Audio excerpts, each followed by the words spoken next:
Welcome to genius mentors. Hello बच्चों, आपकी 8th class की book social and political life 3 इसको हम कवर कर रहे हैं और इसमें आप बड़े खुश होंगे कि कम से कम पहला चैप्टर खत्म तो हुआ।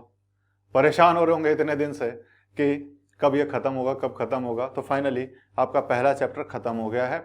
आज हम इसकी एक्सरसाइजेस करेंगे। क्या करने वाले हैं? इसकी एक्सरसाइजेस करने वाले हैं।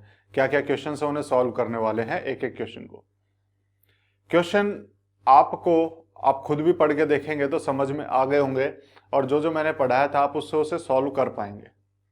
तो किताब खोल लीजिए अपने सामने, वो पेज खोल लीजिए जिस पे क्वेश्चन आंसर लिखे हुए हैं। तो उसके बाद हम इसको पढ़ने की कोशिश करते हैं और एक एक क्वेश्चन को आंसर देने की कोशिश करते हैं। तो शुरुआत करते हैं हमारे पहले चैप्टर द इंडियन कॉन्स्टिट्यूशन की एक्सरसाइजेस को सॉल्व करने की।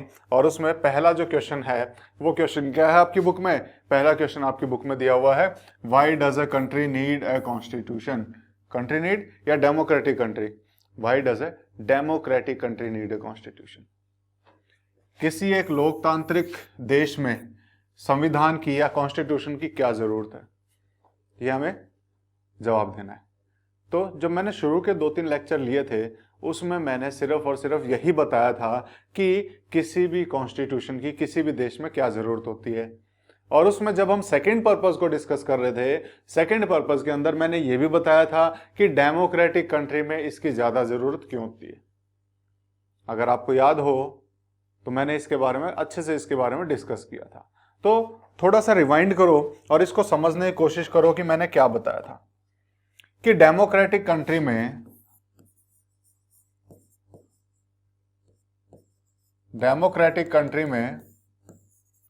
क्या होता है। यहां पे हमारे रिप्रेजेंटेटिव होते हैं जिनको हम चुनते हैं।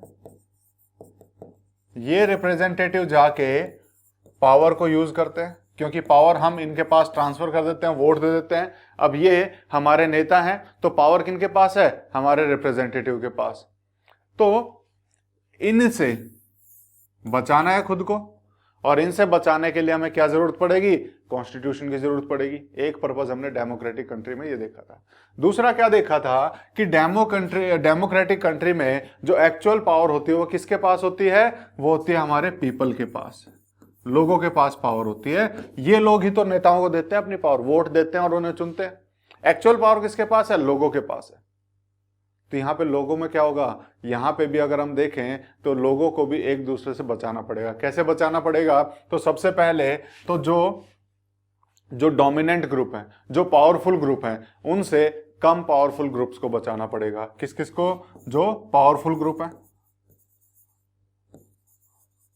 या फिर अगर मैं कहूं इसी को जो डोमिनेंट ग्रुप है, उनसे किसको बचाना पड़ेगा? लेस पावरफुल को। और यह बचाने के लिए हमें क्या चाहिए होगा? कॉन्स्टिट्यूशन में हमें ऐसे रूल लिखने पड़ेंगे कि ये जो पावरफुल पीपल हैं, लेस पावरफुल, कम पावरफुल लोगों का फायदा ना उठा पाए, उनके ऊपर अत्याचार ना कर पाए। तो कॉन्स्टिट्यूशन में लिखने पड़ेंगे। तो इसलिए कॉन्स्टिट्यूशन का डेमोक्रेटिक सोसाइटी में ये भी एक यूज है। एक और यूज हमने देखा था डेमोक्रेटिक सोसाइटी में कि मेजॉरिटी, क्योंकि सरकार वही बनाएगा जिसके पास मेजॉरिटी है। ऐसे ही सरकार अगर हर जगह पे मेजॉरिटी वाला रूल लग जाए तो क्या मेजॉरिटी माइनॉरिटी को दबाना नहीं शुरू कर देंगे? जब हमने देखा था कि डाइवर्स कंट्री है, हो सकता है कि यहाँ की पॉपुलेशन ज्यादा हो, यहाँ की कम हो, तो सरकार तो हमेशा यही बनाएंगे और हमेशा यही सरकार बनाएंगे, तो क्या इनकी बात सुनी जाएगी? तो डेमोक्रेसी में हमारे लिए ये भी जरूरी हो जाता है, डेमोक्रेसी में हमारे लिए यह भी जरूरी हो जाता है कि हम इनको भी देख पाएं कि ये जो मेजॉरिटी जहां से सरकार बन रही है, सरकार में इसका भी रिप्रेजेंटेशन आए, ये लोग भी चुने जाएं सरकार में। हम या फिर इसको दूसरे शब्द में कहें कि मेजॉरिटी से माइनॉरिटी को भी बचाना है। अगर इसको सिंपल शब्दों में लिखूं तो मेजॉरिटी से हमने क्या करना है? माइनॉरिटी को भी बचाना है। ठीक है, तो ये हमने देखे थे डेमोक्रेटिक कंट्री में कॉन्स्टिट्यूशन के यूज। इन जनरल तो कॉन्स्टिट्यूशन के बहुत सारे पर्पस हैं, लेकिन हमें क्वेश्चन पूछा गया है डेमोक्रेटिक कंट्री में क्या यूज है। और डेमोक्रेटिक कंट्री के हमने सेकंड पर्पस में 3 चीजें देखी थी, और वही चीज अगर हम देखें वही मैंने आंसर में लिखी है। तो क्या क्या आंसर है? सबसे पहला कि डेमोक्रेटिक कंट्री को कॉन्स्टिट्यूशन चाहिए। क्यों? क्योंकि डेमोक्रेसी में क्या होता है, पीपल अपने रिप्रेजेंटेटिव को चुनते हैं और उनके लीडर क्या कर सकते हैं, वो अपनी पावर का मिसयूज कर सकते हैं, क्योंकि हमने पावर लीडर्स को दे दी है। अब वो लीडर अपनी पावर का मिसयूज कर सकते हैं। यहाँ लीडर की जगह पे मिनिस्टर भी लिख सकते हो, लीडर और मिनिस्टर, ठीक है। हालांकि जब मिनिस्टर लिखते हैं तो वो सिर्फ मंत्री हो जाता है, लीडर में आपके एमपीज भी आ गए, ठीक है। तो इसीलिए लीडर या फिर मिनिस्टर कुछ भी लिख सकते हो, वो अपनी पावर का गलत इस्तेमाल कर सकता है क्योंकि हमने उसे पावर दे दी है। तो कॉन्स्टिट्यूशन किस लिए चाहिए? कॉन्स्टिट्यूशन क्या करेगा? कॉन्स्टिट्यूशन सेफ गार्ड देता है, उससे हमें बचाता है, उनकी पावर को गलत इस्तेमाल होने से बचाता है, उन्हें बताता है कि तुम्हारी पावर की लिमिट इतनी है, सिर्फ तुम इतना ही यूज कर सकते हो। क्लियर है? दूसरा पर्पस अगर हम देखें तो डेमोक्रेसी में क्या है, कॉन्स्टिट्यूशन ये भी इंश्योर करता है कि डोमिनेंट ग्रुप वो लेस पावरफुल लोगों के खिलाफ, लेस पावरफुल ग्रुप के खिलाफ अपनी पावर का यूज ना करें, अपनी पावर का यूज ना करें, ठीक है। तो ये भी हमने देखा, ये भी हमने समझने की कोशिश, चैप्टर में हमने बहुत अच्छे से ये सारी चीजें समझी, वही चीज लिखनी है। अब उसके बाद तीसरा पॉइंट क्या था? तीसरा पॉइंट था बेसिकली मेजॉरिटी को माइनॉरिटी से बचाना है, मेजॉरिटी को माइनॉरिटी को मेजॉरिटी से बचाना है, मेजॉरिटी माइनॉरिटी के ऊपर अत्याचार ना करे, ये हमें बचाना है, इसका हमें देखना है। तो इससे बचाने के लिए हमने क्या किया, हमने फंडामेंटल राइट्स दे दिए। कॉन्स्टिट्यूशन में हमने क्या किया, फंडामेंटल राइट्स दे दिए, और फंडामेंटल राइट देके हमने क्या किया, हमने सबको बचा दिया, सरकार से भी बचा दिया, डोमिनेंट ग्रुप से भी बचा दिया, मेजॉरिटी से भी बचा दिया। तो तीसरा पॉइंट मैंने लिखा नहीं है, तीसरा पॉइंट आपको लिखना पड़ेगा ये कि ये क्या करता है, कॉन्स्टिट्यूशन सेफ गार्ड्स सिटीजन या फिर पीपल या फिर माइनॉरिटी फ्रॉम मेजॉरिटी, ठीक है। इस पॉइंट को लिख लेंगे या मैं लिख के दे दूं आपको? तो ये क्या लिखेंगे, आपको यहां पे लिख लीजिए कहीं पे, मैं इसको मिटा देता हूं, ठीक है। और आपको थोड़ा सा यहां पे मैं लिख देता हूं, ठीक है। तो क्या पॉइंट लिखेंगे आप इसमें? इसमें लिखना आपको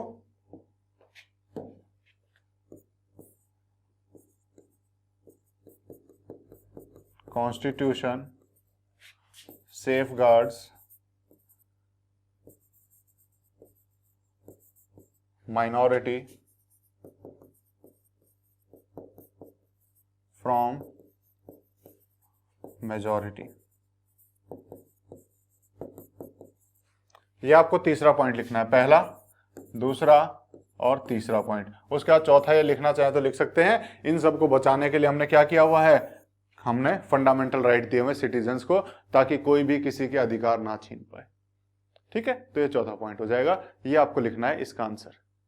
ये तो था आपकी कॉन्स्टिट्यूशन, बेसिकली डेमोक्रेटिक कंट्री को कॉन्स्टिट्यूशन क्यों चाहिए होता है, ये तो आपकी बुक ने क्वेश्चन पूछा है। लेकिन मैं आपसे एक और क्वेश्चन पूछना चाहता हूं। मेरा क्वेश्चन यहां पे है कि किसी भी कंट्री को कॉन्स्टिट्यूशन क्यों चाहिए। पहला क्वेश्चन था कि डेमोक्रेटिक कंट्री को कॉन्स्टिट्यूशन क्यों चाहिए, कि लोकतांत्रिक देश को डेमोक्रेसी की क्यों जरूरत है, वहां पे जरूरत ज्यादा क्यों है। तो उसके हमने 3 रीजन देखे थे, ये हमने देख लिए। लेकिन अगर क्वेश्चन आ जाए कि किसी भी कंट्री को कॉन्स्टिट्यूशन की क्यों जरूरत है, कि किसी भी कंट्री को कॉन्स्टिट्यूशन की क्यों जरूरत है, तो वहां पे हमने बहुत सारे रीजन देखे थे कि कॉन्स्टिट्यूशन क्या करता है। उसका पहला पर्पज क्या है कि वो सोसाइटी के आइडियल्स को दिखाता है, सोसाइटी का आईना होता है। दूसरा कि उसी कंट्री की क्या दिखाता है, वो डेमोक्रेटिक, अगर हम देखें उसका पॉलिटी का नेचर बताता है। तो क्या क्या है, 3 चीजें हमने पढ़ी थी। पहली पढ़ी थी कि वो क्या बताता है, आइडियल्स बताता है सोसाइटी के, पहली चीज ये पढ़ी थी। दूसरी, वहां का पॉलिटिकल, किसी भी कंट्री का पॉलिटिकल नेचर बताता है कि वहां पे बेसिकली किस तरह की पॉलिटी चलती है, वहां पे मोनार्की है, डेमोक्रेसी है, क्या है, ये सारी चीजें बताएगा, तो पॉलिटिकल नेचर बताएगा। और तीसरा क्या पढ़ा था, तीसरा पढ़ा था कि ये हमारे खुद से खुद को बचाता है, to save us from our self. तो क्या था तीसरा, save us from our self. ये हमने बुक में इसके रीजन पढ़े थे। ये 3 रीजन है बेसिकली किसी भी कंट्री में कॉन्स्टिट्यूशन के, जो मोटे मोटे रीजन है। इन्हीं रीजंस को हमने अलग अलग तरीके से थोड़ा सा बड़ा करके लिखा है।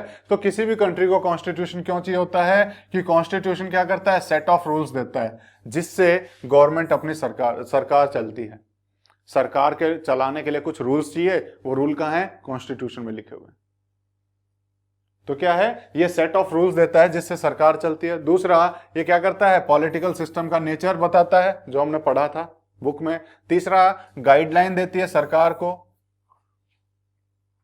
कि आपको सरकार के लिए ये सारे काम करने हैं, जैसा हमने पढ़ा था कहां पे, directive principles of state policy, राज्यों के दिशा निर्देशक तत्व, कि वहां पे सर ये कॉन्स्टिट्यूशन क्या दे रहा है, सरकार को निर्देश दे रहा है आपको यहाँ के लोगों के लिए ये काम करने हैं ताकि यहाँ के लोगों का वेलफेयर हो सके और सोशियो इकोनॉमिक कंडीशंस अच्छी हो सके। पढ़ा था हमने, बिल्कुल पढ़ा था, आपको याद आ गया होगा।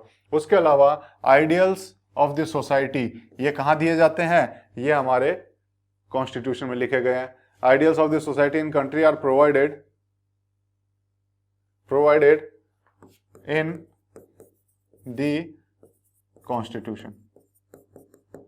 ठीक है, ये ऐड कर लेना इसमें कि कॉन्स्टिट्यूशन में आइडियल्स लिखे गए हैं कॉन्स्टिट्यूशन के, सोसाइटी के, वो उसका आईना होती है। ये हमने देखा था, it lays down the ideals that form the basis of kind of country that citizen aspire to live in, कि ये आइडियल्स वही हैं जो वहां के सिटीजन्स जिस तरह की कंट्री में रहना चाहते हैं, जिस तरह की कंट्री में वो रहने की इच्छा रखते हैं, जिस तरह की कंट्री में रहने की इच्छा रखते हैं, वो आइडियल्स हम कॉन्स्टिट्यूशन में लिखते हैं। इसको दो तरीके से बोला मैंने, एक तो सोसाइटी के नाम से बोला, एक सिटीजन के नाम से बोला। दोनों कहने को एक ही पॉइंट है, लेकिन अलग अलग पॉइंट में जब आपको आंसर लंबा करना हो तो लिख सकते हैं। ठीक है, तो यहाँ पे ये भी लिखा जा सकता है। दूसरा, it protects the right of the lesser privilege citizens in the state, जो लेसर प्रिविलेज्ड हैं, मार्जिनलाइज्ड हैं, उनके राइट्स को भी बचा के रखता है, सभी को इक्वली ट्रीट करता है। ठीक है, तो किस लिए जरूरी है, ताकि जो मार्जिनलाइज्ड हैं, वो लोग जो बिल्कुल ही हम कह सकते हैं जिनको हम दरकिनार कर देते हैं, जो बहुत पिछड़े हुए रह जाते हैं, उन लोगों का भी ख्याल रखता है कॉन्स्टिट्यूशन, उनको भी राइट्स देता है, उनके अधिकारों की भी रक्षा करता है। क्लियर है। और उसके बाद it states a set of rules based on which people belonging to different religion and communities can peacefully coexist with each other, कि वो सारे रूल्स भी लिखता है जिसमें अलग अलग कम्युनिटीज के लोग, अलग अलग धर्म के लोग, अलग अलग भाषा के लोग एक साथ रह सकें। तो इसमें पहले ही रूल लिख दिए होते हैं कि ऐसे कोई किसी को नहीं दबाएगा, सब बराबर हैं, और यहाँ पे अलग अलग धर्म के लोग भी रह सकते हैं। तो वो सारे रूल्स भी कॉन्स्टिट्यूशन में लिखे होते हैं जहां पे सभी को बराबर रहने का अधिकार दे देते हैं यहाँ पे। ठीक है, तो क्या होता है, सेट ऑफ रूल्स इसमें लिखे होते हैं जिससे क्या होता है, based on which people belonging to different religion, अलग अलग धर्मों के लोग, अलग अलग कम्युनिटीज के लोग साथ में रह सकें, को एग्जिस्ट, साथ में रह सकें। ठीक है, वो रूल्स भी इसमें लिखे होते हैं ताकि एक सोसाइटी दूसरी सोसाइटी को दबाए ना। और it also checks the power abuse by political rulers, political ruler अपनी पावर का अब्यूज ना करें, पावर का मिसयूज ना करें, उससे बचाने के लिए भी कॉन्स्टिट्यूशन हमें चाहिए। तो किसी भी कंट्री में कॉन्स्टिट्यूशन क्यों चाहिए, बहुत सारे पॉइंट हैं, लेकिन अगर मैं पूछूं डेमोक्रेटिक कंट्री में ये इंपॉर्टेंट क्यों है, तो हमने 3 पॉइंट पढ़े थे, तो बुक के हिसाब से हमें लिखना है तो हम वो 3 पॉइंट ही लिखेंगे। और वैसे तो इतने सारे पॉइंट हमने पढ़े थे, ठीक है, तो ये हम लिख सकते हैं। अगर ये आ जाए, why does a country need constitution, यहीं पे क्वेश्चन चेंज हो जाता है जब मैं बोलता हूं why does a democratic country needs a constitution.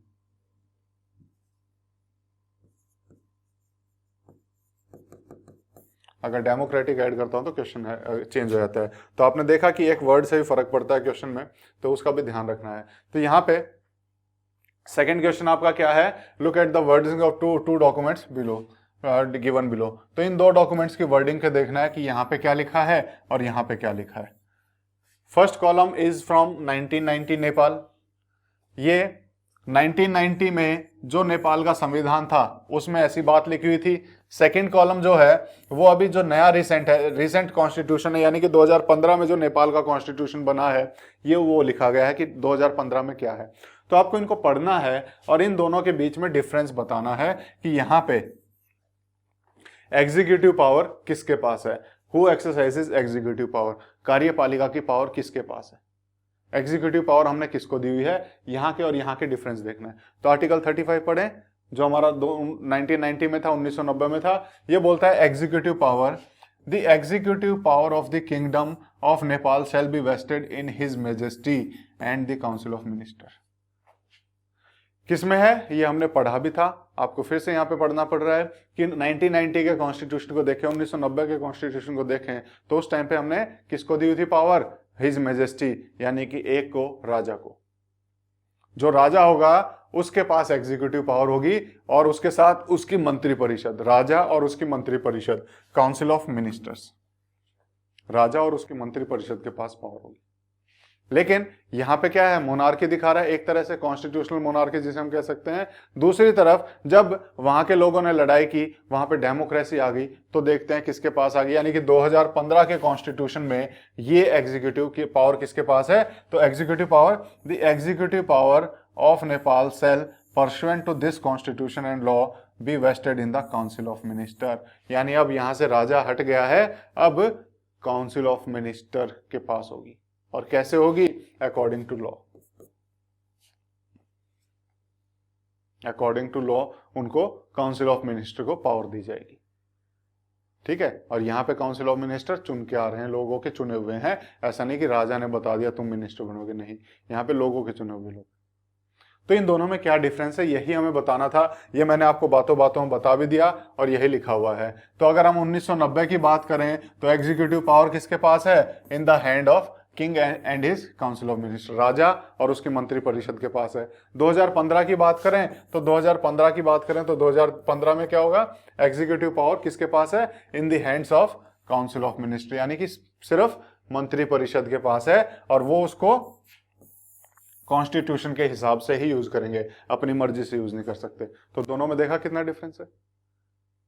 Society के आइडियल्स हमने इसमें डाले, एग्जीक्यूटिव पावर में कितना डिफरेंस आया कि पहले राजा और उसकी मंत्री परिषद अपनी मर्जी से यूज करती थी, लेकिन यहाँ पे बोला कि राजा वाजा कुछ नहीं है, यहाँ पे मंत्री आएंगे जिसको लोग चुनेंगे और उनके पास पावर रहेगी और वो भी उस पावर का उसी हिसाब से यूज करेंगे जिस हिसाब से संविधान बोलता है, कॉन्स्टिट्यूशन बोलता है। क्लियर है, ये दोनों इसमें डिफरेंस था। अब ये तो है नई बुक की बात कि नई बुक में एक क्वेश्चन दिया हुआ है, पुरानी बुक में एक नया क्वेश्चन इसमें ऐड मिलेगा, जिसके पास पुरानी बुक होगी उसमें था कि keeping in mind why do you think Nepal needs a constitution today. ये 2007 की बात चल रही है कि अगर हम 2007 के हिसाब से नेपाल को देखें, उसमें क्वेश्चन पूछा हुआ है कि आपको ये ध्यान में रखते हुए, ये सारी सिचुएशन ध्यान में रखते हुए कि यहाँ पे जो नेपाल में हालात चल रहे हैं उसको ध्यान में रखते हुए ये बताओ कि नेपाल को नया कॉन्स्टिट्यूशन क्यों चाहिए। 2007 की कंडीशन को ध्यान रखना है। 2007 में क्या चल रहा था, 2006 में क्या चल रहा था, उस टाइम पे नेपाल को नया कॉन्स्टिट्यूशन क्यों चाहिए।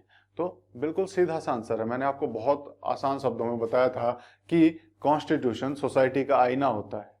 सोसाइटी डेमोक्रेसी चाहती है, लेकिन कॉन्स्टिट्यूशन में क्या लिखा हुआ है कि राजा सर्वोपरि है, राजा की बात मानी जाएगी, मोनार्की है। तो कॉन्स्टिट्यूटिव रूल सोसाइटी के बोलते हैं कि डेमोक्रेसी होनी चाहिए, और हम बोलते हैं कि कॉन्स्टिट्यूशन में सोसाइटी के कॉन्स्टिट्यूटिव रूल लिखे होते हैं। अब सोसाइटी तो कुछ और चाह रही है, कॉन्स्टिट्यूशन में कुछ और लिखा हुआ है, तो इसीलिए संविधान को बदलना पड़ेगा, संविधान को सोसाइटी के रूल्स उसमें इंक्लूड करने पड़ेंगे। इसीलिए उनको नया संविधान चाहिए था। क्यों? क्योंकि उनका पुराना संविधान सोसाइटी के आइडियल्स को, सोसाइटी के आदर्शों को नहीं दिखा रहा था, सोसाइटी के आदर्शों को नहीं दिखा रहा था, क्योंकि संविधान में मोनार्की लिखी हुई है, सोसाइटी डेमोक्रेसी चाह रही है, तो संविधान सोसाइटी के हिसाब से बात नहीं कर रहा है, तो इसीलिए संविधान को, कॉन्स्टिट्यूशन को बदलना पड़ेगा। इसीलिए उन्हें नया कॉन्स्टिट्यूशन चाहिए था कि हमारा कॉन्स्टिट्यूशन, हमारा आईना होगा और हमारा आईना वही होगा जिसमें डेमोक्रेसी लिखी होगी। इसीलिए नेपाल को क्या चाहिए था, क्या चाहिए था, नया कॉन्स्टिट्यूशन चाहिए था। और यही बात मैंने लिखी है कि there was a dire need for a new constitution, new constitution की बहुत ज्यादा जरूरत थी, as the ideals of people had change, क्योंकि लोगों के आदर्श बदल चुके थे। पहले बेशक से मोनार्की में रहना चाहते थे, लेकिन अब वो डेमोक्रेसी में रहना चाहते हैं। The ideals of people have changed, जो लोगों के आदर्श हैं वो बदल चुके हैं। Country had moved from a monarchy to a democracy. Country monarchy से डेमोक्रेसी की तरफ आ गई है, उन्होंने ड्राफ्ट बना लिया है, डेमोक्रेसी वहां पे ऊपर लेवल पे आ गई है, लेकिन कॉन्स्टिट्यूशन भी बदलना पड़ेगा, तभी हम कहेंगे ट्रू डेमोक्रेसी है। तो इसीलिए जब कंट्री मोनार्की से डेमोक्रेसी की तरफ गई है तो कॉन्स्टिट्यूशन भी उसी हिसाब से चलना चाहिए। तो यहां पे हम देखेंगे old constitution was drafted when country was under rule of the king. पुराना जो कॉन्स्टिट्यूशन था वो कब ड्राफ्ट किया गया था? जब कंट्री राजा के अंडर थी, मोनार्की थी। Nepal, people of Nepal fought for a democratic government for many years. जो लोग थे नेपाल के, वो डेमोक्रेटिक गवर्नमेंट के लिए, लोकतांत्रिक सरकार के लिए बहुत सालों तक लड़ते रहे। So the old constitution does not reflect the ideals of the people. तो पुराना कॉन्स्टिट्यूशन लोगों के आदर्शों को नहीं दिखा रहा था, क्योंकि लोग क्या चाह रहे हैं? Democratic government. तो इसीलिए वो लोगों के आदर्शों को दिखा नहीं रहा था। तो new constitution will change the rules of the old constitution in order to bring a new society with new ideas. तो नया कॉन्स्टिट्यूशन क्या करेगा? नए आइडियल्स को अपने अंदर सम्मिलित करेगा, इंक्लूड करेगा, जो नई सोसाइटी के आइडियल्स को दिखाएगा। क्लियर है?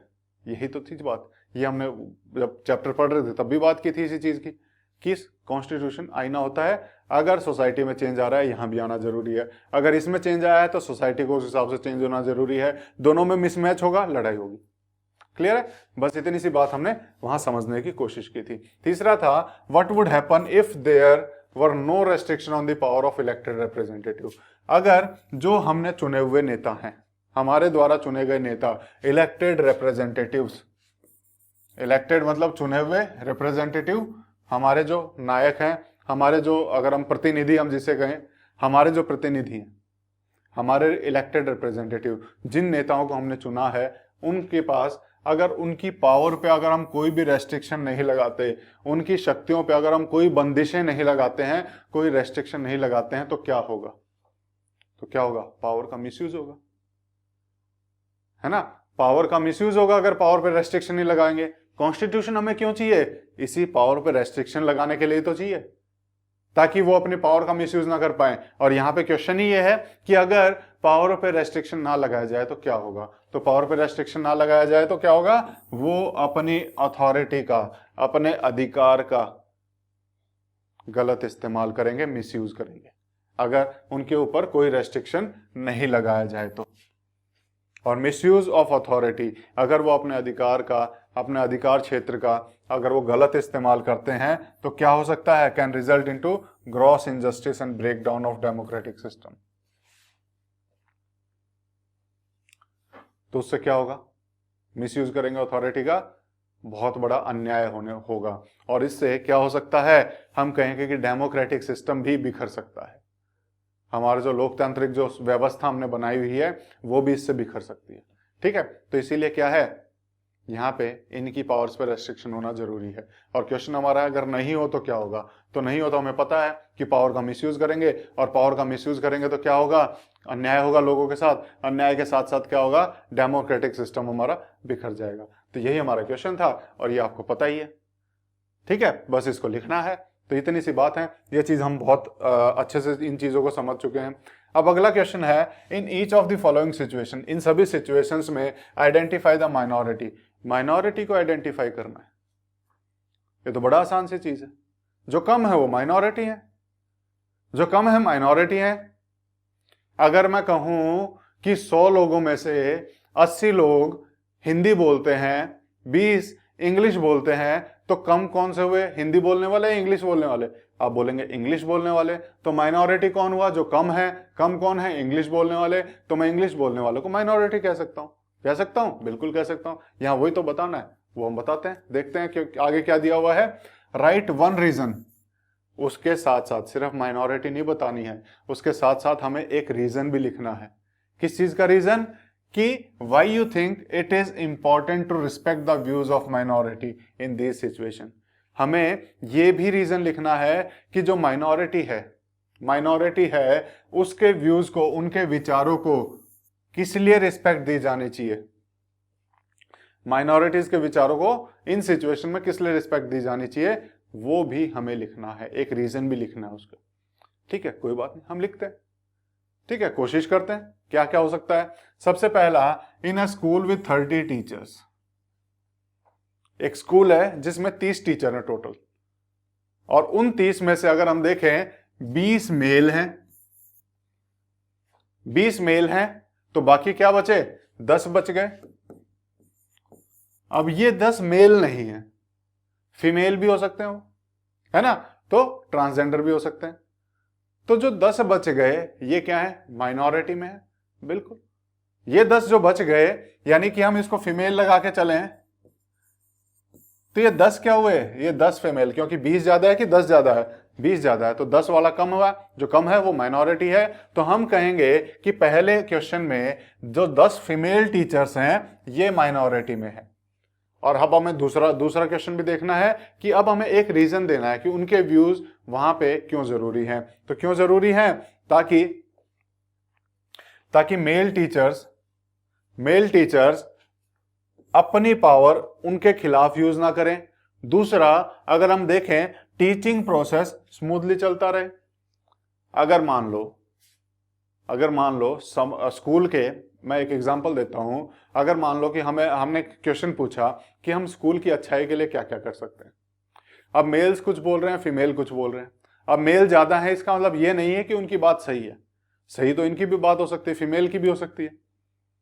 तो हमें उनके व्यूज को दबाया ना जाए, उनके व्यूज को भी सुना जाए, इसलिए जरूरी है कि माइनॉरिटीज का हमें आवाज सुननी चाहिए। तो यहां पे हम एक ये रीजन लिख सकते हैं कि ताकि उनके व्यूज की भी रिस्पेक्ट हो, उनके व्यूज भी हमें मिले और हम उनको जस्टिफाई कर सकें, इसलिए हम कह सकते हैं कि हमारे लिए वो भी जरूरी है। यहां पे आपके लिए एक हमने रीजन ऑलरेडी तैयार किया हुआ है, ताकि मेल टीचर फीमेल टीचर के खिलाफ अपनी आवाज, मतलब हम कह सकते हैं पावर यूज ना करें, वो भी अपनी आवाज उठा सकें। अगर उनके खिलाफ मिसयूज ऑफ पावर होता है कि पावर का गलत इस्तेमाल होता है, तो फीमेल टीचर को भी हक हो अपनी आवाज उठाने का, उनकी आवाज ना दबाई जा सके। इसलिए ये एक रीजन है कि उनको भी रिस्पेक्ट देनी पड़ेगी, उनके व्यूज को भी रिस्पेक्ट देनी पड़ेगी। तो ये एक रीजन हो गया। और संविधान में भी लिखा है, क्या लिखा है, राइट टू इक्वालिटी, समानता का अधिकार। क्या लिखा था, सेक्स के आधार पे, जेंडर के आधार पे, मेल फीमेल के आधार पे हम किसी में भेदभाव नहीं करेंगे। तो ये भी एक रीजन है, इसका हम कहेंगे कि संविधान में भी ये लिखा हुआ है, राइट टू इक्वालिटी होनी चाहिए। क्लियर है, ये हम लिख सकते हैं। ठीक है, अब आगे चलते हैं।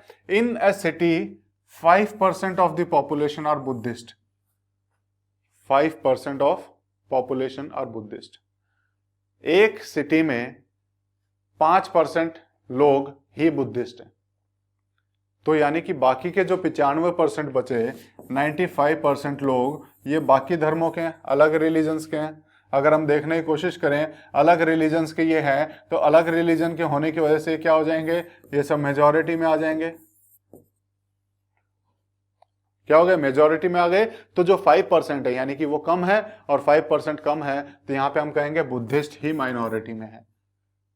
कौन है, बुद्धिस्ट माइनॉरिटी में। और इनके व्यूज को रिस्पेक्ट देनी क्यों जरूरी है, तो उसको भी देखते हैं। तो हमने क्या लिखा है यहाँ पे कि यहाँ पे अगर हम कहें कि it is important to respect the views of Buddhist, Buddhist के व्यूज को भी अगर हम देखें रिस्पेक्ट देना इंपॉर्टेंट है। क्यों है, क्योंकि they will not be dominated by the community in the majority, ताकि उनको मेजॉरिटी जो धर्म है वो दबा ना ले, मेजॉरिटी वाले धर्म वाले उनको दबा ना ले, इसलिए उनके व्यूज की रिस्पेक्ट होना भी जरूरी है। दूसरी बात अगर हम कहें कि उनके व्यूज को रिस्पेक्ट देना इसलिए भी जरूरी है ताकि वो अपने धर्म की प्रैक्टिस बिना किसी हेजिटेशन के कर पाए, बिना किसी हिचकिचाहट के कर पाए, क्योंकि उन्हें भी जीने का अधिकार है, उन्हें भी अपना धर्म मानने का अधिकार है। तो कॉन्स्टिट्यूशन में भी हमने लिखा है क्या, कि every person has the right to practise, profess and propagate the religion of their choice. संविधान में भी हमने लिख दिया है कि किसी भी व्यक्ति को अपने धर्म की प्रैक्टिस करने का अधिकार है, प्रोपेगेट यानी कि फैलाने का भी अधिकार है, यानी अपने धर्म के बारे में सबको बताने का भी अधिकार है, और उसे प्रोफेस करने का भी अधिकार है। क्लियर है, तो यहां पे धर्म के अधिकार दिए हुए हैं, इसलिए उनकी बात को सुनना जरूरी है। तीसरा पॉइंट देखते हैं क्या है। तीसरा दिया हुआ है इन ए फैक्ट्री मेस। एक फैक्ट्री है, उसके अंदर मेस है, उस मेस में सभी एम्प्लॉयज के लिए वो मेस, तो उसमें 80% वेजिटेरियन है, 80% वेजिटेरियन है। तो बाकी तो 20% बच गए, वो क्या है, वो नॉन वेजिटेरियन है, वो मांसाहारी है। 80% शाकाहारी, 20% मांसाहारी। कम कौन हुए, 20% वाले। माइनॉरिटी कौन हुए, नॉन वेजिटेरियन। तो हम यहां कह सकते हैं माइनॉरिटी में कौन है, नॉन वेजिटेरियन। ठीक है, नॉन वेजिटेरियन हो गए माइनॉरिटी में, और ये नॉन वेजिटेरियन माइनॉरिटी में है, तो इनके व्यूज की रिस्पेक्ट करनी क्यों जरूरी है, क्यों, क्योंकि ये उनकी इच्छा है, वो क्या खा रहे हैं क्या नहीं खा रहे हैं, उस चीज में हम उसे नहीं दबा सकते। अगर उनकी व्यूज को रिस्पेक्ट ना किया जाए तो मेस में उनके हिसाब से तो कभी खाना बनेगा ही नहीं,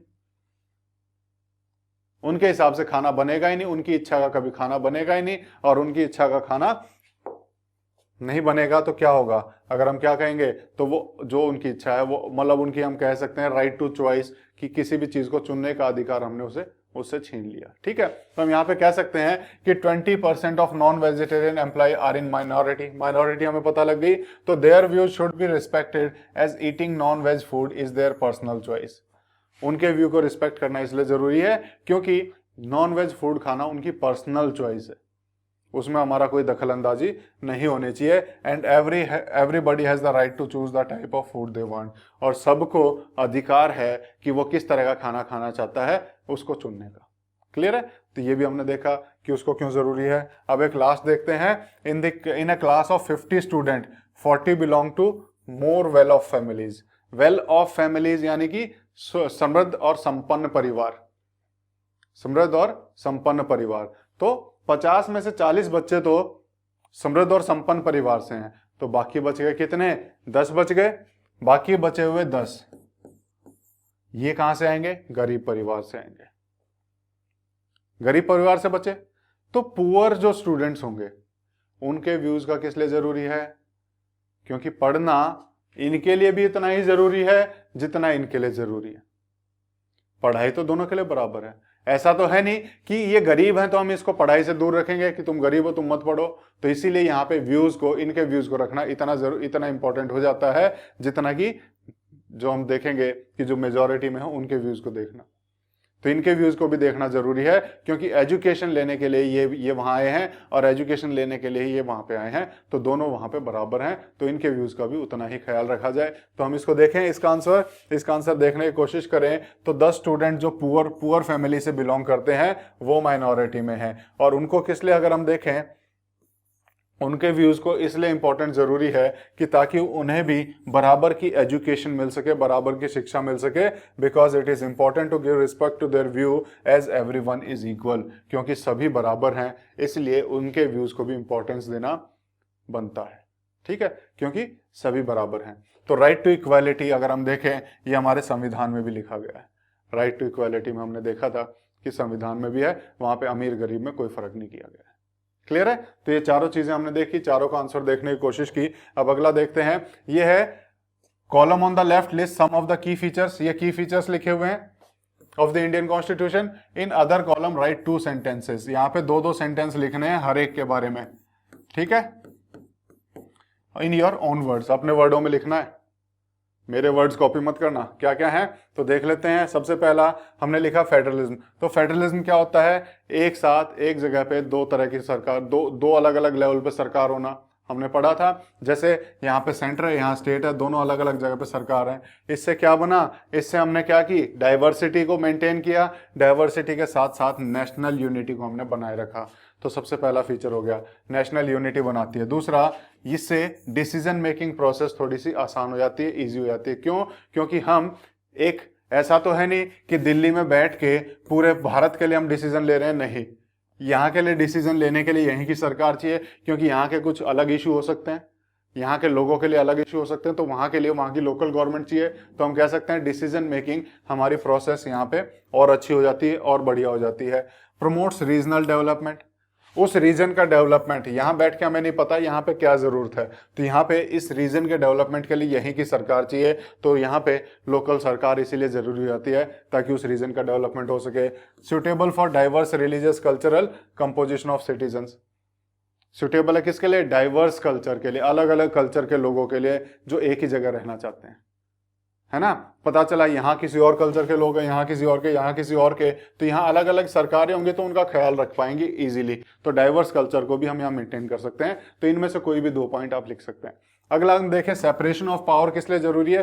ये तो हमने बहुत अच्छे से पढ़ा था कि हमने सबसे पहले किस लिए जरूरी है, ताकि हम मिसयूज ऑफ पावर पे चेक लगा सकें, कोई अपनी पावर का मिसयूज ना करे, एक ही बंदे के अंदर सारी पावर ना आ जाए, वो पावर का मिसयूज ना कर पाए, और इसके साथ साथ हम एक दूसरे की पावर के ऊपर चेक भी लगा पाए। ठीक है, तो ये भी हमारे लिए इंपॉर्टेंट था। तो power is not concentrated in hand of a few, power किन्हीं कुछ लोगों, सिर्फ कुछ लोगों के हाथों में ना रह जाए, पहला रीजन। दूसरा, वो एक दूसरे की पावर के ऊपर चेक लगा सकें, दूसरा रीजन। और यहां पे इससे पावर का बैलेंस बना रहता है। तीसरा रीजन क्या है? इससे पावर का बैलेंस बना रहता है। यही तीनों तो हमने डिस्कस किए थे, ये तीनों हमने लिख दिए, तो ये हो गया इसका आंसर। अगला देख लेते हैं, फंडामेंटल राइट क्यों जरूरी है? तो फंडामेंटल राइट तो बहुत जरूरी है। किस लिए? ताकि स्टेट हमारे राइट्स को छीन ना सके, जो भी मिनिस्टर है, लीडर है, अपनी पावर का मिसयूज ना कर सके, मेजॉरिटी अपनी पावर का मिसयूज ना कर सके, एक्सप्लॉइटेशन ना हो सके, शोषण ना हो सके किसी का। जैसे हमने एग्जांपल लिया था, बच्चों को फैक्ट्री में ना भेजा जाए, है ना। तो ये सारे हमने चीजें सीखी थी, तो वही चीजें लिखनी है यहाँ पे। माइनॉरिटी के राइट्स को बचाता है, ठीक है, माइनॉरिटी के अधिकारों को बचाता है, भेदभाव दूर करता है, इक्वालिटी को प्रमोट करता है, बराबर सब समान है इस बात को प्रमोट करता है, इस बात को बढ़ावा देता है, सबको समान बनाता है। ठीक है, और उसके अलावा क्या था? स्टेट की पावर से लोगों को बचाता है। ठीक है, स्टेट की पावर से लोगों को बचाता है। तो ये सारे रीजन हमने देखे थे, कोई भी 2 लिख सकते हैं आप। उसके बाद पार्लियामेंट्री फॉर्म ऑफ गवर्नमेंट किस लिए जरूरी है? इसके क्या क्या अगर हम देखें सिग्निफिकेंस है, तो पहले हमने क्या देखा था? रिस्पॉन्सिबल गवर्नमेंट है। और रिस्पॉन्सिबल गवर्नमेंट में क्या है? इसका सबसे बड़ा मेन फीचर है कि रिस्पॉन्सिबिलिटी रहती है। और रिस्पॉन्सिबल किसके प्रति है? पीपल के प्रति, पार्लियामेंट के प्रति। तो यहाँ का इसका सबसे बड़ा अगर हम देखें तो इसमें क्या है? पार्लियामेंट्री फॉर्म ऑफ गवर्नमेंट का सबसे पहला फीचर है कि ये रिप्रेजेंटेशन होती है सभी पीपल की, सभी लोग अपने अपने रिप्रेजेंटेटिव भेजते हैं, तो सभी लोगों को रिप्रेजेंट कर रहा है वो सरकार। दूसरी, representative are elected on the basis of universal suffrage, कि सब लोग बराबरी तरीके से उसे चुनते हैं। ऐसा नहीं है कि किसी को हमने बोल दिया कि तुम सरकार में पार्टिसिपेट ही नहीं कर सकते, सब लोग सरकार में पार्टिसिपेट करते हैं, सब लोगों को वोट देने का अधिकार है, जो भी वयस्क हैं, जो भी 18 साल से ऊपर के हैं। ठीक है, तो यहाँ पे ये हो गया।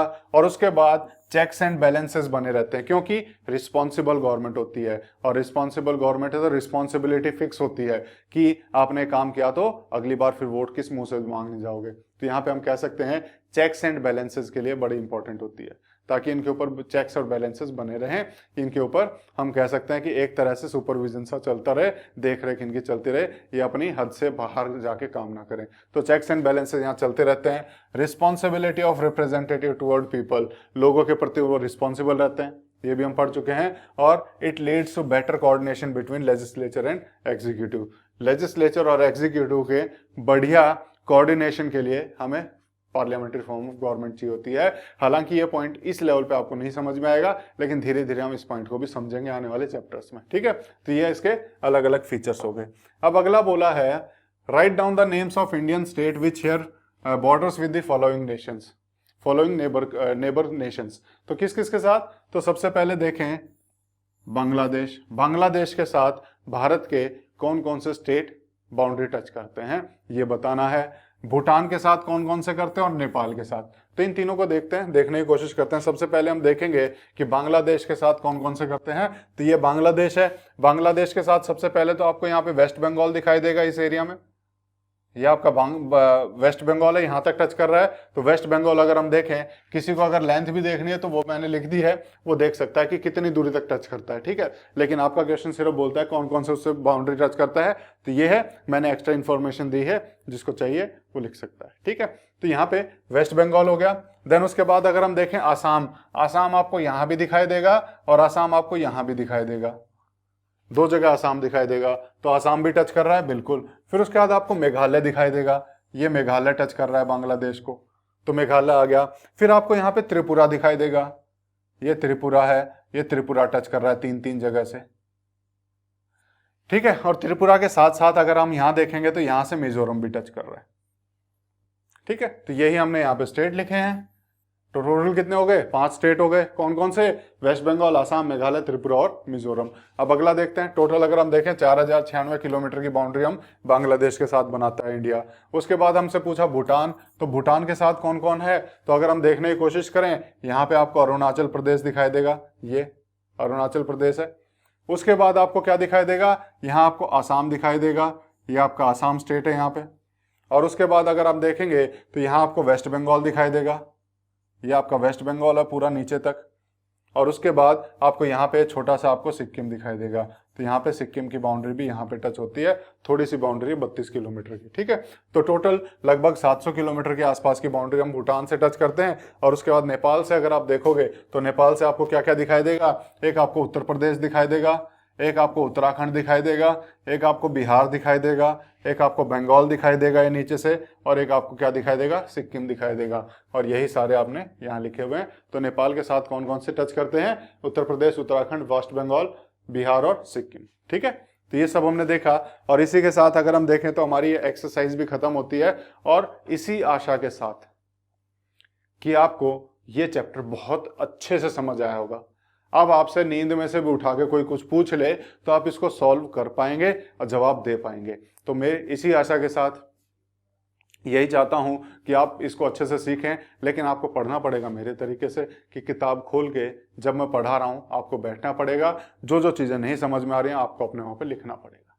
ठीक है, तभी आप इसको और अच्छे से समझ पाएंगे। और इसके बाद 1-2 बार रिवीजन भी करना है, वो आप अपने आप भी कर सकते हैं, क्योंकि मैंने आपको इतना अच्छे से पढ़ाया है, इतना डीपली पढ़ाया है कि आप बिना मेरी मदद के भी आप उस चैप्टर को आप बहुत अच्छे से समझ पाएंगे और बहुत अच्छे से देख पाएंगे कि कहाँ कहाँ पे क्या क्या लिखा हुआ है, छुपी हुई बातें कौन कौन सी हैं किताब में, जो किताब हमसे कहना चाह रही है लेकिन क्लियरली नहीं कह पा रही है। तो वो चीज़ें मैंने आपको बताने की कोशिश की। तो इसी आशा के साथ कि आप अब इस चीज़ को समझने में कि संविधान क्या है और ये इम्पोर्टेंट क्यों है, इस चीज़ को आप बहुत अच्छे से समझ चुके होंगे। मैं आज का लेक्चर खत्म करता हूँ, आपका पहला चैप्टर खत्म करता हूँ। अब आगे आएंगे आपके सेकंड चैप्टर के साथ आने वाले लेक्चर्स में। चलो ठीक है, थैंक यू, बाय बाय, चलो टेक केयर।